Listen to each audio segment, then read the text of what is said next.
I was just about to leave school. I had my backpack on, went outside on the corridor, right, after class.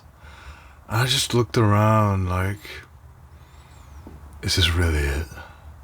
Is this what I have signed up for the next many, many, many years to come? And at that point, my world came crumbling down. And I started investigating on my own. I started listening to Discovery Channel and National Geographic, these sorts of things on TV, right? Which was the only thing that I had available at the time, being just a youngster, which I was. And I then got a computer, internet access, which at the time was very limited, mind you, in the 2000s. And so I was on the computer and I realized, hey, I can find all the information that I seek just by typing it out on the keyboard, right? I don't need a TV. I don't need Discovery Channel. Screw that. And I threw my TV out. I didn't have a TV after I was 11 years old. I didn't need it. It didn't serve me, so I threw it out. Right? And I'm sure we all have this inkling, this knowing that something is not quite right.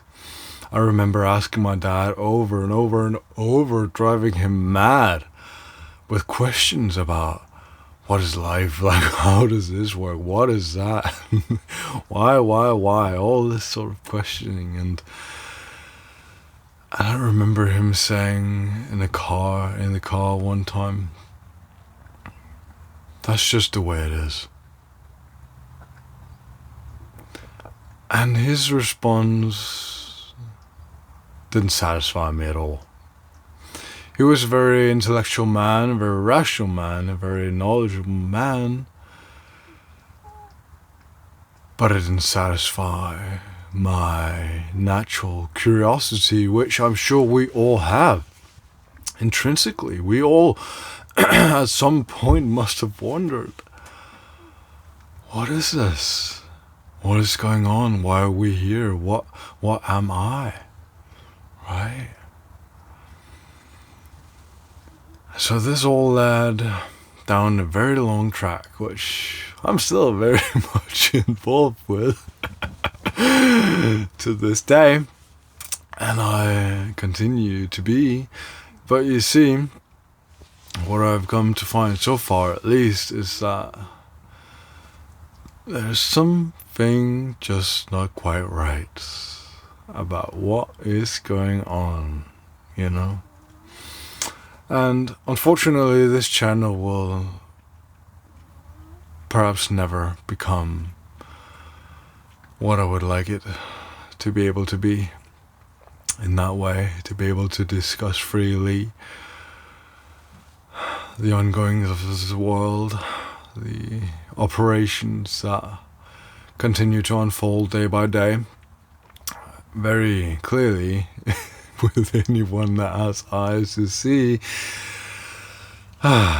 we see it very clearly, everyone, I'm sure. And if you've not been aware of the masquerade for the past 4 years, well, hello. Hello. What a wake-up call that one was, huh? Well, I've been on this track since I was just a little brat. So, this is not news for me.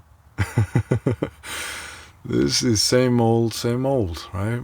But what I've come to find for myself in this regard is that through my many explorations and experiences and just gathering information also, but mostly from my own experience, because that is what I prefer to speak from, my own experience, is that there are entities, forces, beings that pull the strings of this dimension, that have invested interest in humanity, in directing the flow of humankind.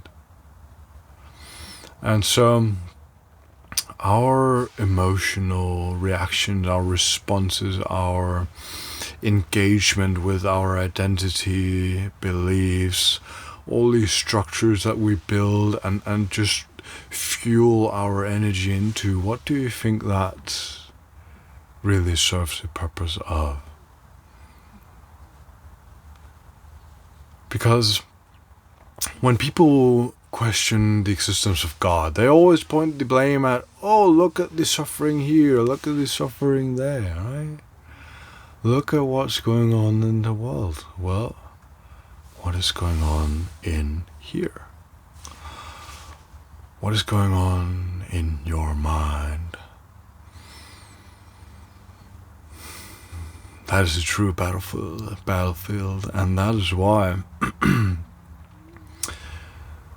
next, what war will be fought in here.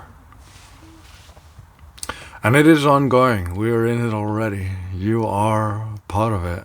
And there's no way out. But it is not a battle that we fight in this way. No. The way you win in this game is not by playing by the rules. It is by seeing that it is simply a game. And the strings are being pulled, the pieces are being moved around. And it is none of your doing. And you don't need to invest, engage, or even to bring yourself into this field. No.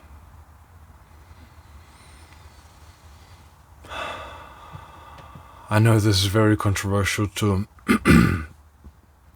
speak about, to address, that there might be demonic forces, entities, beings that try to capture or try to harvest the energy of us as human beings, and that we are just the fodder for other beings, just as animals are to us many times.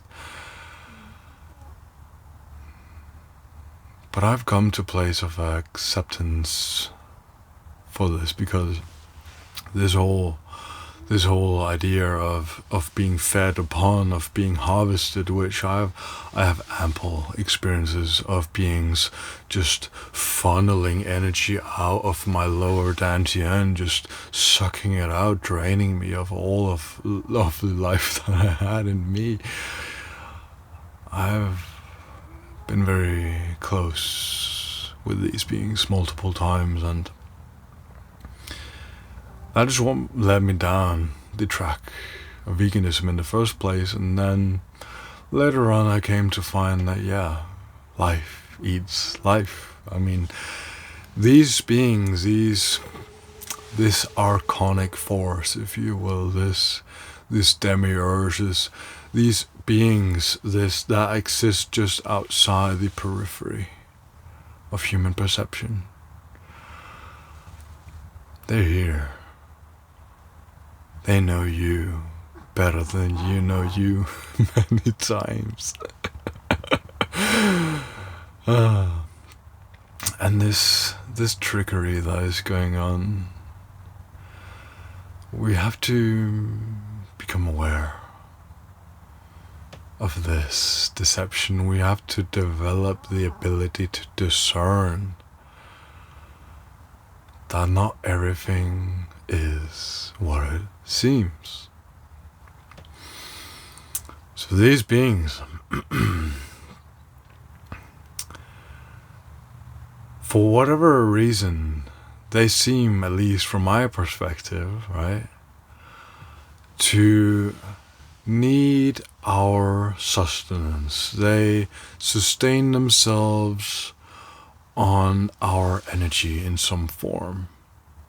And that form seems to be mostly derived through suffering, fear, pain, anguish, grief, sorrow, devastation, all these things which are very charged, very heavily charged and laden with energy, right?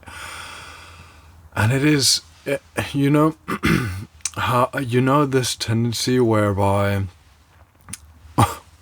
one negative will require 10 times the positive in order to be nullified, in order to be equalized. And so the negative has this immense pulling power. We invest so much into this negativity, but really,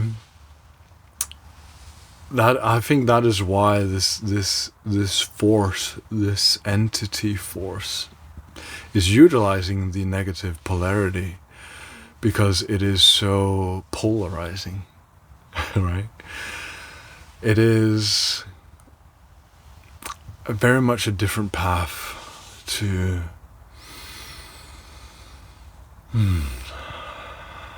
find quiet joy and the everlasting aliveness and the energy just that exudes out from this present moment. That is a quite radical path. And for these beings, that might not be the path that they have taken. And so maybe they don't have any other choice but to feed, to infect, to fester on humanity. And that is the way of things, maybe. And I know absolutely that is also just a refraction of this totality, that is also just a part of this play. And with that we can bestow even gratitude, kindness, and love for that, to that. For they know not what they do they? I'm sure we're all well-intentioned most of the time. But this is a very self-serving mechanism that is at play. And to understand that it is all coming from a self-serving purpose, from a self-serving place, I mean, that can give you the perspective necessary to forgive. That these beings don't know any better. If they could elevate themselves, if they were able, I'm sure they would have better intentions at heart. So, for whatever is going on in the world, on this stage,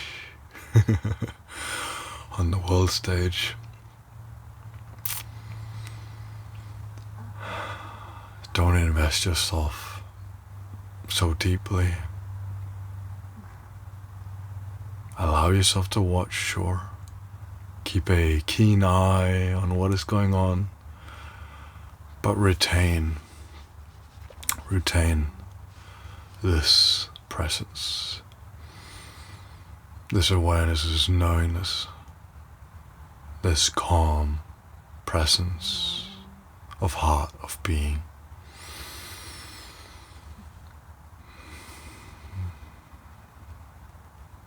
It is crucial in navigating this realm that we remain centered in ourselves, so as to not feed the mechanisms to fuel the battery of this matrix,